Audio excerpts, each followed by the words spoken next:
Salam sejahtera bagi kita semua. Shalom. Puji Tuhan kita boleh bertemu kembali pada saat ini. Saya berharap agar kita semua terus diberkati oleh Tuhan. Kesehatan, kekuatan, nafas kehidupan yang kita terus rasakan. Kita patut bersyukur. Saudara, pada kesempatan saat ini, sebelum kita merenungkan firman-Nya, mari kita tunduk kepala dan kita berdoa. Bapa di surga, kami akan membaca merenungkan firman-Mu. Tolong kami untuk mengerti dan mempraktekannya dalam hidup kami. Di dalam nama Yesus kami berdoa. Amin. Saudara, di dalam buku Korintus, Paulus berkata bahwa orang Israel, bangsa Israel bisa menjadi pelajaran bagi kita sekarang ini. Dan tahukah saudara bahwa bangsa Israel diberkati oleh Tuhan dengan hal yang luar biasa. Anak-anak mereka, keturunan mereka besar, banyak sekali. Bayangkan ketika sekitar 430 tahun sebelumnya, Yusuf dan saudara-saudaranya yang hanya berjumlah 70 orang, 70 orang, namun 430 tahun setelahnya ketika mereka di Mesir, mereka berjumlah lebih dari 2 juta orang. Oh, satu berkat yang luar biasa. Bukan hanya itu, mereka diberkati dengan harta yang berlimpah. Mereka diberkati dengan kepintaran dan lain-lain sebagainya. Bangsa Israel sangat diberkati. Ya, kita juga sebagai umat Tuhan tentu diberkati. Namun ada rahasia yang diberikan oleh Tuhan sendiri supaya bangsa Israel ini diberkati lebih. Dan berkat itu bukan hanya berkat yang saya katakan tadi, tetapi berkat yang besar lagi. Ya, berkat rohani dan juga berkatnya luar biasa. Dan di sini saya melihat bahwa berkat ini salah satunya seperti ini. Ketika mereka panen, hasil panen mereka yang lalu belum habis. Lalu hasil panen mereka keluarkan di lumbung-lumbung mereka, lalu mereka kasih masuk hasil panen yang baru. Seperti itu kelanjutan. Mereka begitu diberkati. Mari kita lihat ada 3 tips ternyata, ya, 3 tips yang disampaikan oleh Tuhan kepada bangsa Israel supaya mereka diberkati. Dan 3 tips itu di dalam buku Imamat pasalnya yang ke-26. Saudara bisa buka Imamat pasalnya yang ke-26, ayatnya yang pertama sampai ayatnya yang ketiga. Yang pertama, jangan kamu membuat berhala. Janganlah kamu membuat berhala bagimu, dan patung atau tugu berhala janganlah kamu dirikan bagimu. Juga batu berukir janganlah kamu tempatkan di negerimu untuk sujud menyembah kepadanya, sebab akulah Tuhan Allahmu. Saudaraku, tips yang pertama, jangan kamu membuat berhala. Berhala di zaman Israel yaitu patung-patung yang mereka sembah. Tetapi berhala di zaman kita sekarang ini ada banyak. Bisa jadi pekerjaan kita menjadi berhala, kita melupakan Tuhan. Bisa jadi barang, harta, ya, dan lain sebagainya bisa menjadi berhala. Karena berhala adalah hal-hal yang membuat kita tidak mencintai Tuhan. Apa saja bendakah, ya, yang membuat kita tidak mencintai Tuhan, itu adalah berhala. Hati-hati dengan berhala-berhala modern. Ya, mari kita hindari semua.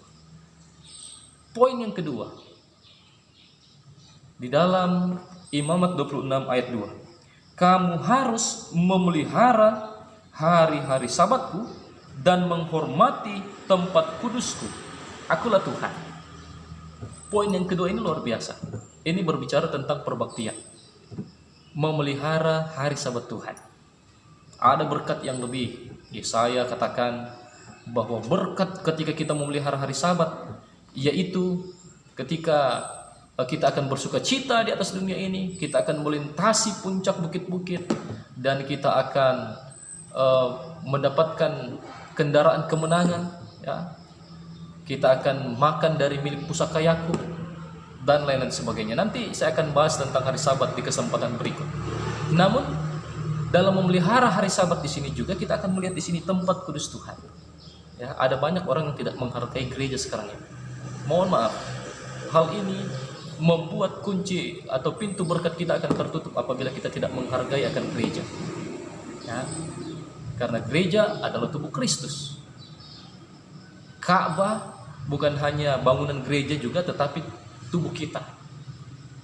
Ya, tubuh kita. Mari kita hargai Ka'bah, tubuh kita, dan juga hari Sabat Tuhan. Ya, itu sehubungan dengan perbaktian kita kepada Tuhan. Hari Sabat janganlah bekerja.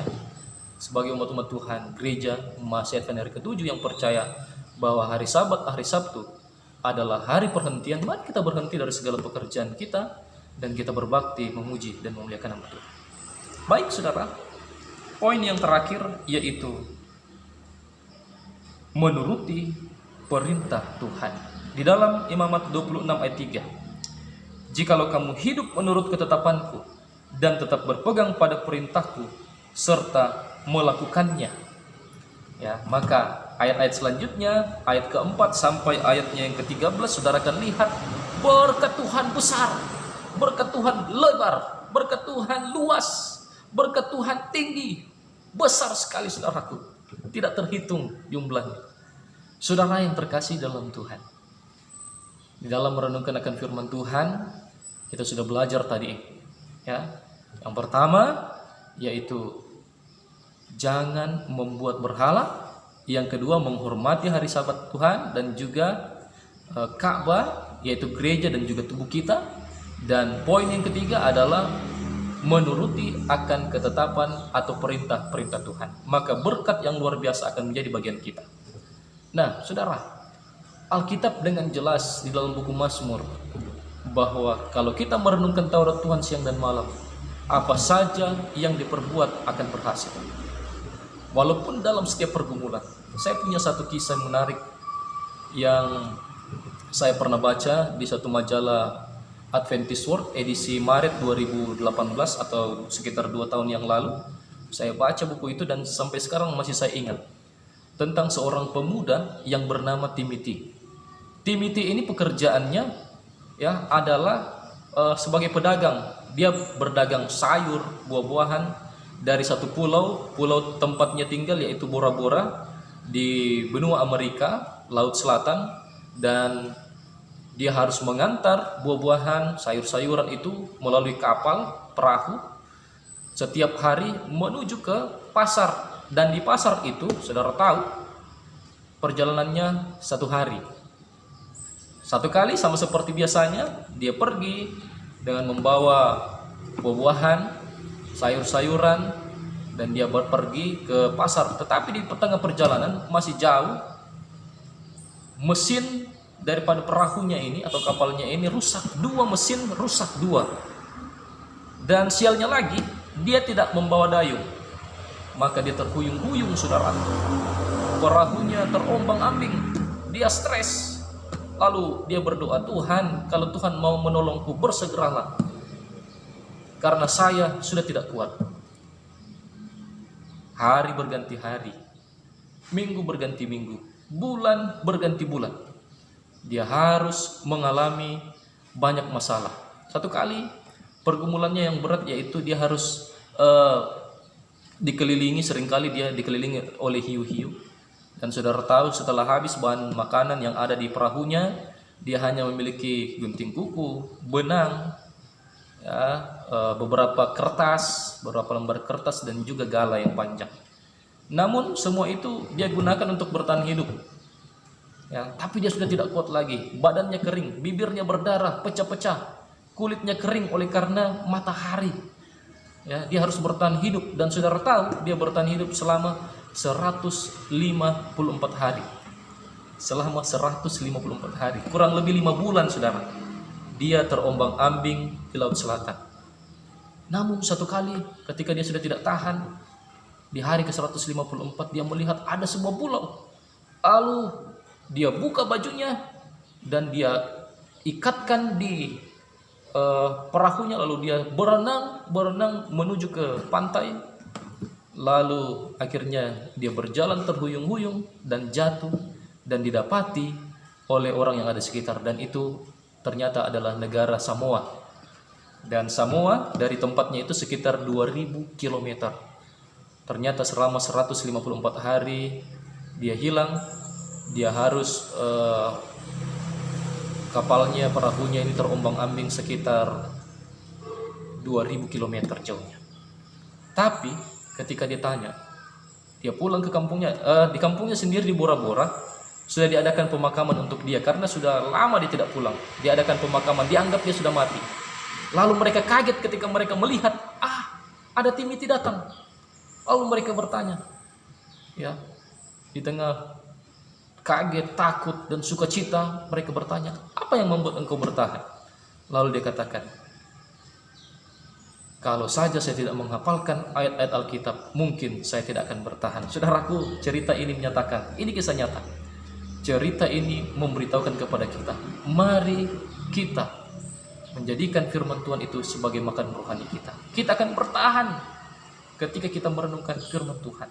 Dan ayat yang diingat, yang sangat dihafalkan oleh Timothy di dalam buku Mazmur pasalnya yang ke-91 ayatnya yang kedua, dia katakan seperti ini, akan berkata kepada Tuhan, tempat perlindunganku dan kubu pertahananku, Allahku yang kupercayai. Oh puji Tuhan, Timothy bertahan di dalam pergumulan 5 bulan, terombang-ambing di Laut Selatan.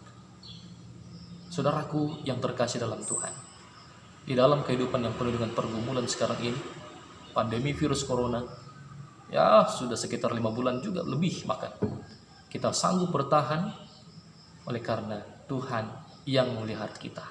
Mari kita terus merenungkan akan firman Tuhan, sehingga apa saja yang diperbuat berhasil, dan kita akan dapatkan berkat yang luar biasa. Tuhan memberkati kita semua. Amin.